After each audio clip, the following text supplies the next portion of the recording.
नमस्कार विद्यार्थी मित्र हो. BA तृतीय वर्षाच्या पेपर क्रमांक 12 आधुनिक महाराष्ट्रातील सामाजिक सुधारक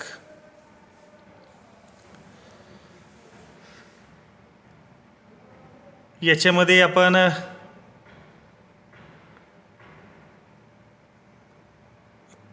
पहिल्या घटकातील छत्रपती राजर्षी शाहू महाराज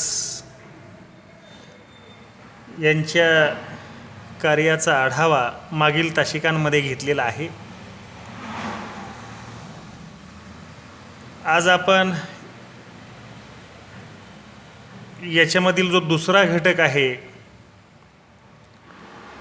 डॉक्टर बाबासाहेब आंबेडकर यांच्या जीवन आणि कार्याचा आढावा आज घेणार आहोत. डॉक्टर बाबासाहेब आंबेडकर. डॉक्टर बाबासाहेब आंबेडकरांचा जन्म 14 एप्रिल 1891 रोजी मध्य प्रदेशमधील महू या गावी झाला. त्यांचं जे मूळ गाव आहे ते आहे अंबावडे, महाराष्ट्रातील रत्नागिरी या ठिकाणी. यांची जी ओळख आहे ते भारतीय राज्यघटनेचे शिल्पकार म्हणून. बाबासाहेब आंबेडकरांचं प्राथमिक शिक्षण रत्नागिरी येथे झालं. त्यांचं माध्यमिक शिक्षण सातारा आणि मुंबई या ठिकाणी झालं. त्यांचं लहानपणीचं नाव होतं भिवा आणि त्यांचं कॉलेजचं नाव होतं एल्फिन्स्टन कॉलेज. इसवी सन 1907 मध्ये बाबासाहेब मॅट्रिक उत्तीर्ण झाले.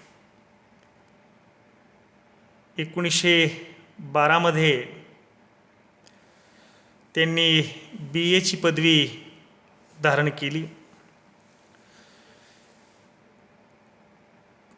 आणि त्यांच्या या शिक्षणासाठी मदत कृष्णाजी अर्जुन केळुस्कर यांनी केली.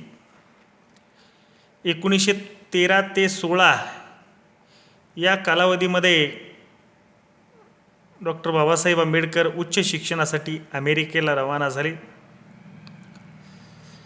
अमेरिकेतील कोलंबिया विद्यापीठामध्ये त्यांनी प्रवेश घेतला आणि याच्यासाठी जी आर्थिक मदत अर्थसहाय्य केलं ते सयाजीराव गायकवाड यांनी.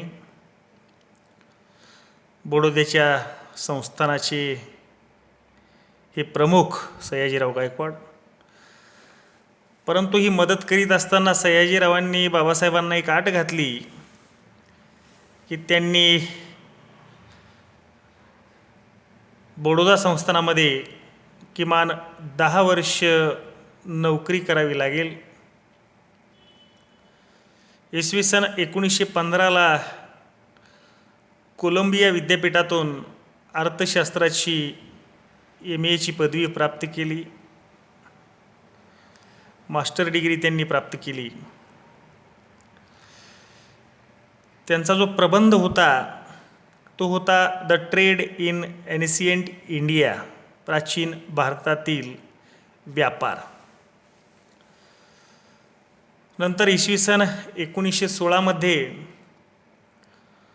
कोलंबिया विद्यापीठात त्यांनी PhD साठी प्रवेश घेतला आणि त्यांच्या PhD चा जो प्रबंध होता तो होता national dividend of India, a historical and analytical study.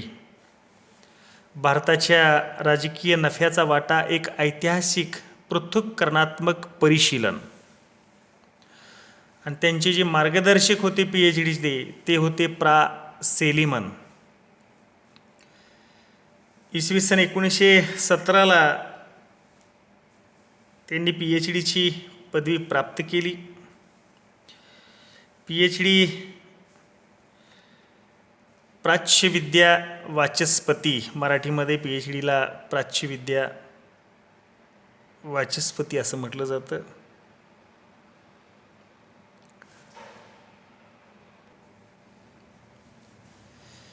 इसवी सन 1918मध्ये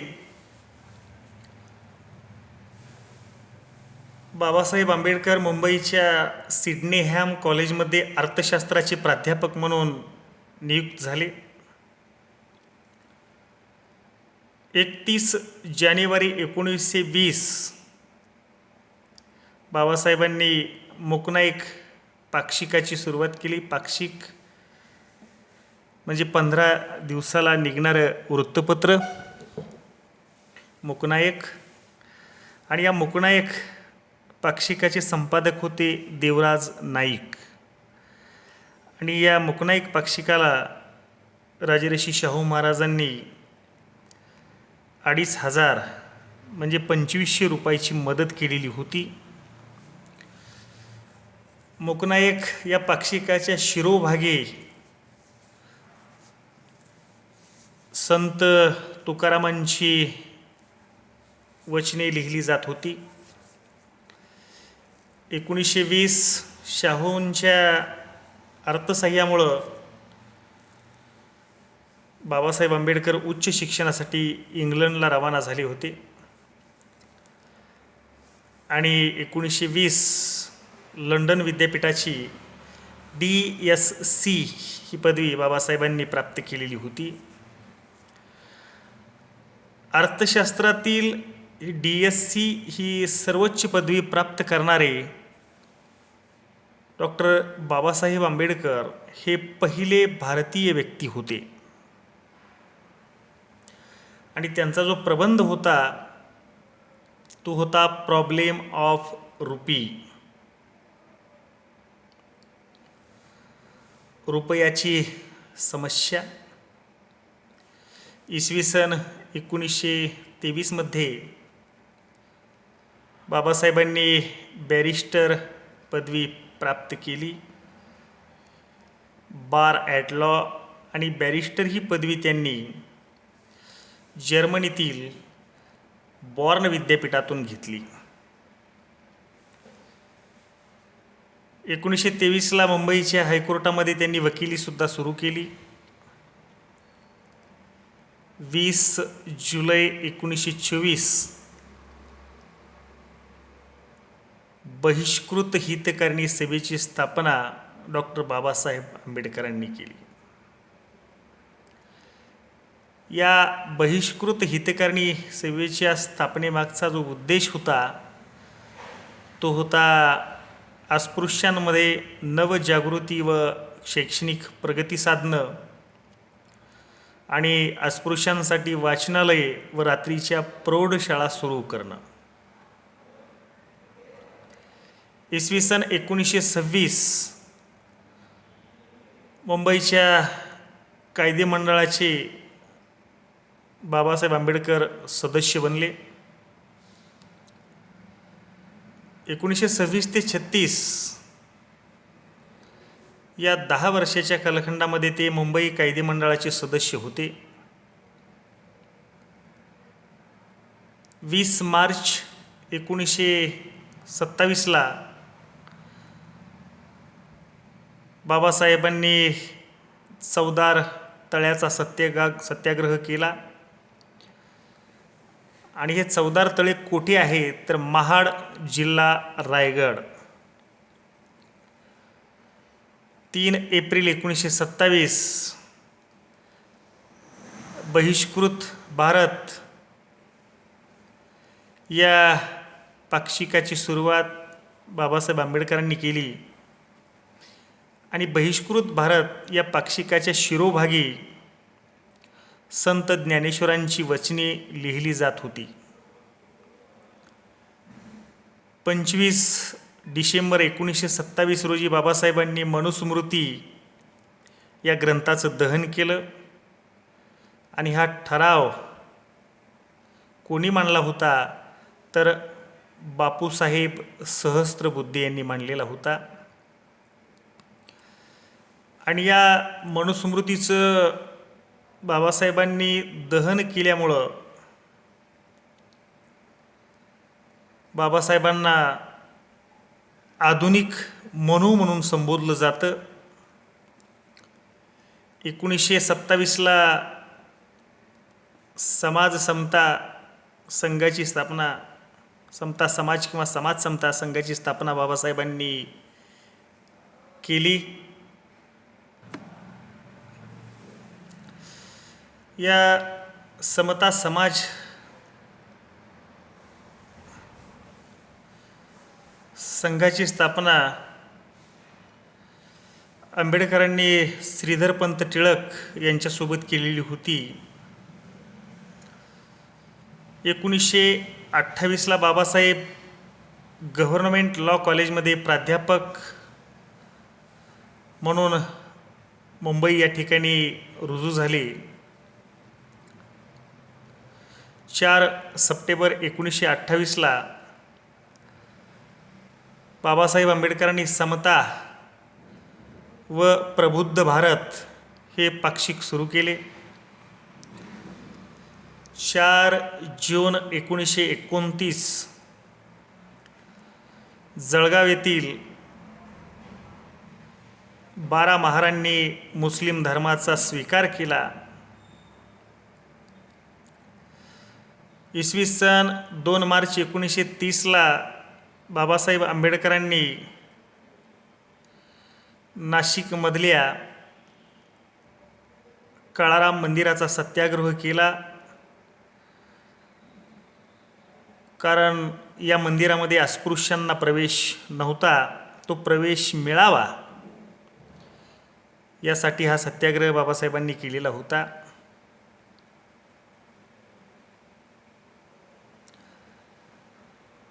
या प्रवेशाच्या वेळी बाबासाहेबांनी असं म्हटलं की हिंदुत्व ही जितकी सवर्णांची मालमत्ता आहे तितकीच ती अस्पृश्यांची आहे, म्हणून मंदिर प्रवेशाचा हक्क मान्य झालाच पाहिजे. सरकारनं हे जे काळाराम मंदिर आहे ते 1935 साली खुलं केलं.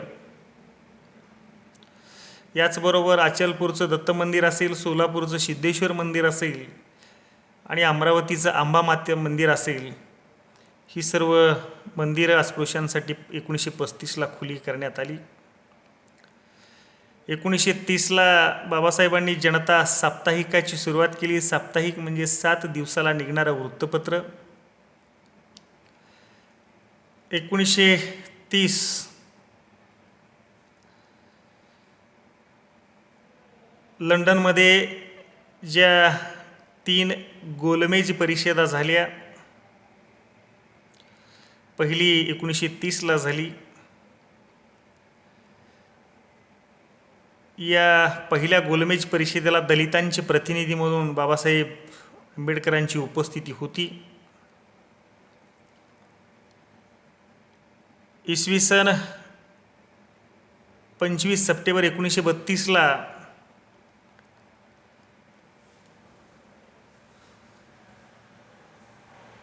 जो पुणे करार झाला, ज्याला येरवडा करार, पुणे करार, ऐक्य करार म्हणूनही संबोधलं जातं, तो महात्मा गांधी आणि आंबेडकरांमध्ये झालेला होता. इसवी सन 1935ला बाबासाहेब गव्हर्नमेंट लॉ कॉलेजचे प्राचार्य मुंबई या ठिकाणी झाले. 23 ऑक्टोबर 1935ला बाबासाहेबांनी हिंदू धर्म सोडण्याची प्रतिज्ञा केली. ते ठिकाण होतं येवला, जिल्हा नाशिक. आणि त्यावेळेस बाबासाहेब असं म्हटले होते की मी हिंदू म्हणून जन्माला आलो तरी हिंदू म्हणून मरणार नाही. इसवी सन 1935ला बाबासाहेबांच्या पत्नी रमाबाईंचं निधन झालं आणि इसवी सन 1936ला डॉक्टर बाबासाहेब आंबेडकरांनी स्वतंत्र मजूर पक्षाची स्थापना केली. आज आपण याच ठिकाणी थांबतोय. घटक दुसरा, पेपर क्रमांक 12, डॉक्टर बाबासाहेब आंबेडकर यांच्या कार्याचा आढावा आपण घेत आहोत. याच्या पुढचा जो राहिलेला त्यांच्या कार्याचा आढावा आहे तो आपण पुढच्या तासिकेमध्ये घेणार आहोत. तत्पूर्वी धन्यवाद.